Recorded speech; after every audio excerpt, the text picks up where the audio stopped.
My name is Brett Wright, and I'm the Director of Marketing at Inertial Sense. Today I have with me our Director of Sales, Carson Herbert, and we're going to talk a little bit about inertial sensors and what the market's like today and some of the things that Carson has seen over the time he's been here. So, hey Carson. So first of all, we have a product that we're going to release soon here, and I just want you to tell me a little bit about it and some of the differences, some of the upgrades that we're planning on putting into this new sensor. Right. So before you can really understand what we're coming out with, we need to have an idea of what we already have. You know, we have an inertial navigation system, an INS. It's our version 3.2. It's got an in-run bias stability of 10 degrees per hour. You can get 3 centimeter accuracy using RTK. It's got the U-blocks I made on board.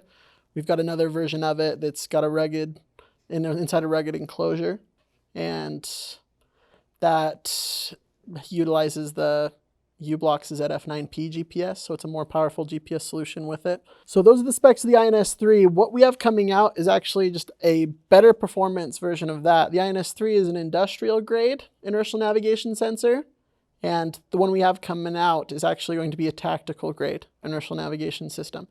Main differences is just going to be the robustness and the power and the accuracy specifications behind the module itself. So where is that coming from? Where are some of those higher accuracy and precision specs coming from? Right, so our INS 3.2, it has 2 IMUs inside of it. The INS 4.0 is going to have 3, so it's going to be triple redundant, making it more robust, more accurate. If there's any issues inside one of the IMUs, it's able to know which IMU is having trouble, and it's able to basically negate the data that's coming from it, giving you higher precision.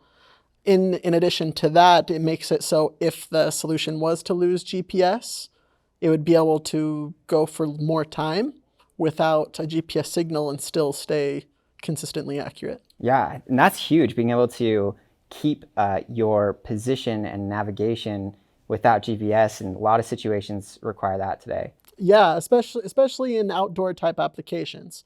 You know, when you're outside and you go under a tree, okay? Underneath a tree, believe it or not, is a GPS denied environment because you don't have clear sky.